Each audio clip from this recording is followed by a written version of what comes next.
Hello, everyone. This is Ryan Profit coming to you live from Future Home Loan Studio, sitting here with Danyus, and we'll be talking to Andrea Lehner about divorces and how that can impact your mortgage and real estate needs.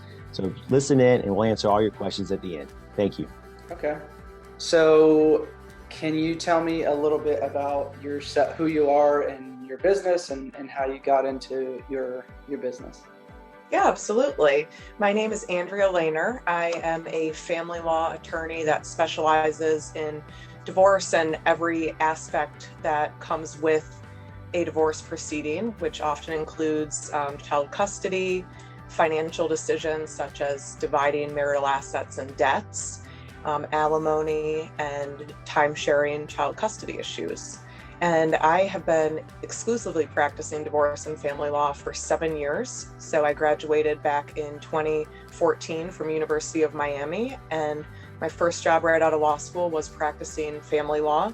Family law and I really hit it off, and I've just been really going down that same path and really honing in on my skills within the field, and I continue to enjoy that practice area. So I opened up my own law firm here in Jacksonville Beach back in 2020, and we are accepting clients throughout the state of Florida, not just the Northeast, and focusing on divorce and family law. All right. Well, as a real estate agent, I've interacted with people who are selling a property, either after they've gotten a divorce or they've contacted me and they're going through that process. And one in particular, I had a kind of a rough experience, and it was rough for my customer because at the time she said that, we're going through the divorce, everything's gonna be finalized by the state, and she wanted to make an offer on a property and said, let's just make the closing date past this date and then we'll be okay.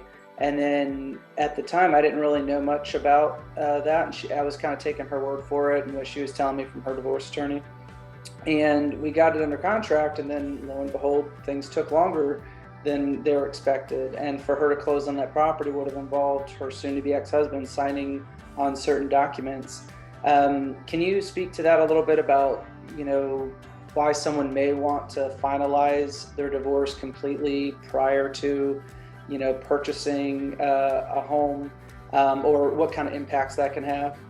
Yeah, absolutely. So generally the Florida courts categorize an asset as marital if it was acquired or purchased during the marriage. And the cutoff date for valuing an asset and deciding whether it's marital or not marital is typically the date that a divorce case is filed.